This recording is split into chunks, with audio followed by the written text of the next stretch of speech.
यदि भगवान हम तो हुला अध्यक्ष घर बना दी यार कि देखैया मन के लाल घुटुक जती मानसी से तभी तो कि था काय की था अब तो बोली गलो अध्यक्ष घर है आज एक गलत तो था काय की था मीठा पान लागे जोड़ीदार कहाँ तोर बोली ना सादार मीठा पान लागे जोड़ीदार कहाँ तोर बोली ना सादार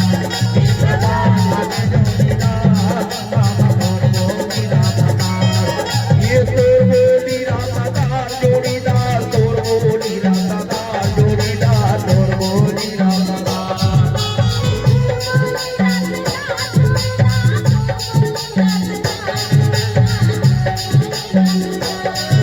ये तोर बोली रासादार जोड़ीदार तोर बोली रासादार जोड़ीदार तोर बोली रासादार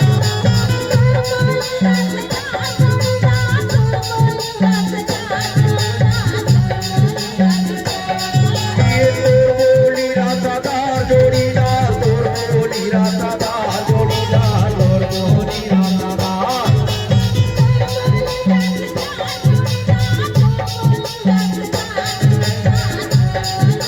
मीठा पान लागे जोड़ीदार कहाँ तोर बोली रासादार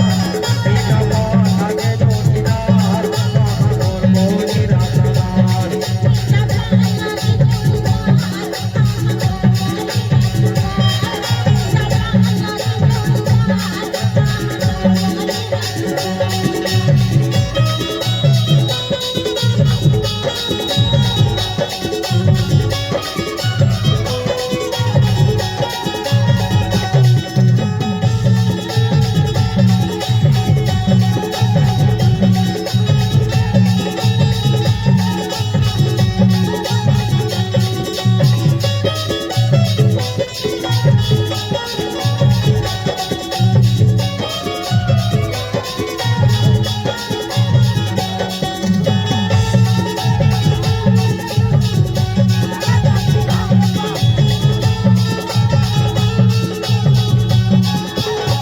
अरे सुन तो तो